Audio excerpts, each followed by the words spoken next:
a mark, and I know is here with the intent of being a reformer, which is what we need in Congress. I'll yield 2 minutes to the gentlewoman from Arizona, Ms. Ansari.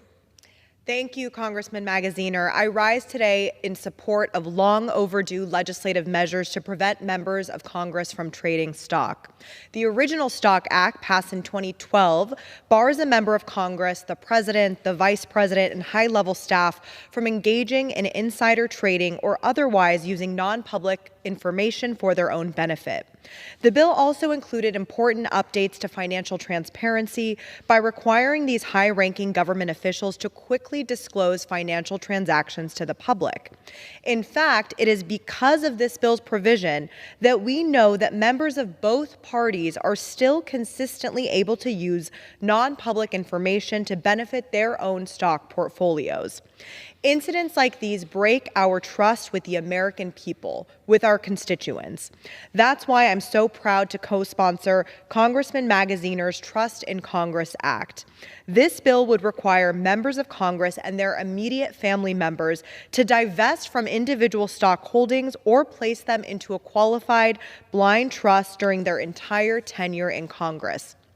In practice, it would ban members of Congress from trading stocks.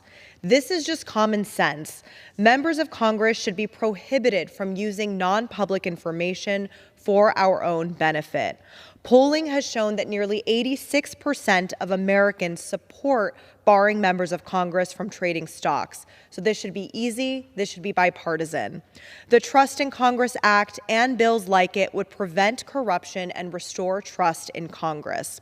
Before I was sworn in to federal office, I made a personal effort to sell stocks that I had and to ensure that my financial future would not and could not be dependent on information that I might become privy to as a member of the House of Representatives. It's about more than following a set of rules. It's about acting ethically and respecting the power of the offices we hold.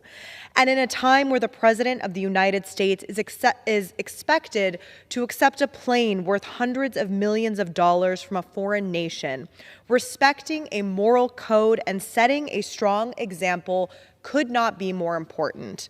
I'm heartened to see my colleagues on both sides of the aisle standing in support of this issue. Thank you, and I yield back. Thank you very much to Ms. Ansari. I would now like to yield to someone, but let me just preface this by saying, again, we've had a big